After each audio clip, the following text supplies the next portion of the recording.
Singing by Shashikant प्रेमी।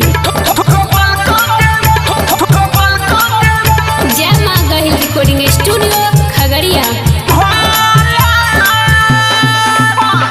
DJ Vikas Riga Sitamarhi.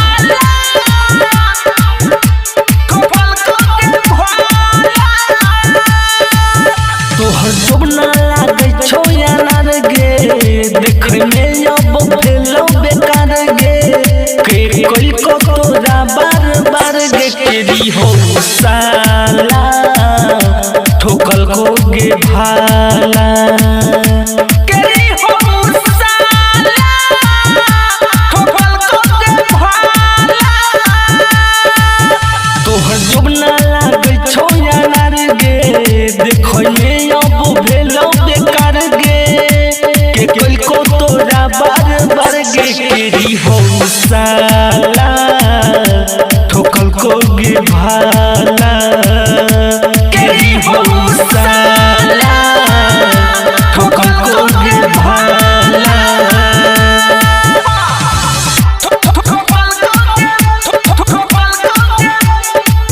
Mix by Ranjit Rana.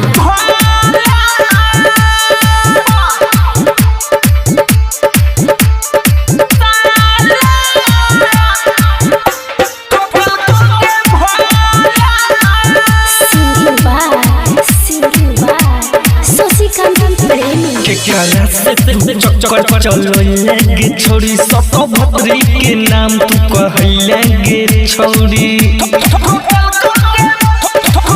केकरा से तू चक्कर चलो लगे छोड़ी, सब भद्री के नाम तू कहले छोड़ी। अब रहबो ने तोहर यार के सनम, जिंदगी में न बनबो भतार के सनम। पहिले रहो फूलल गल गे, लागोई जो सुनर मल गे। केरी हो साला, ठोकल खोगे भाला।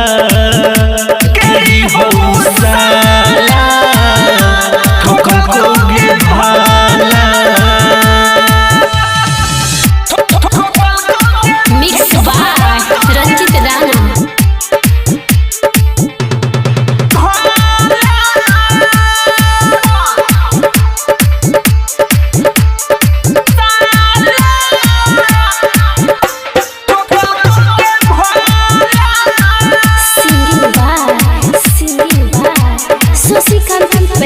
प्रेमी शशिकांत तोहरी हो गे प्यार, मनुआ से ठोकाइले तुम बार बार।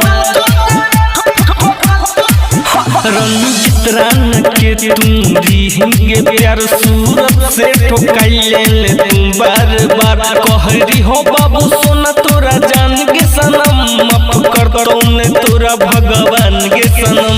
हमर दिलवा में ठोकी के किल गे, दे दिल तू दूसरा के मिल गे। केरी हो साला, ठोकल को गे भाला।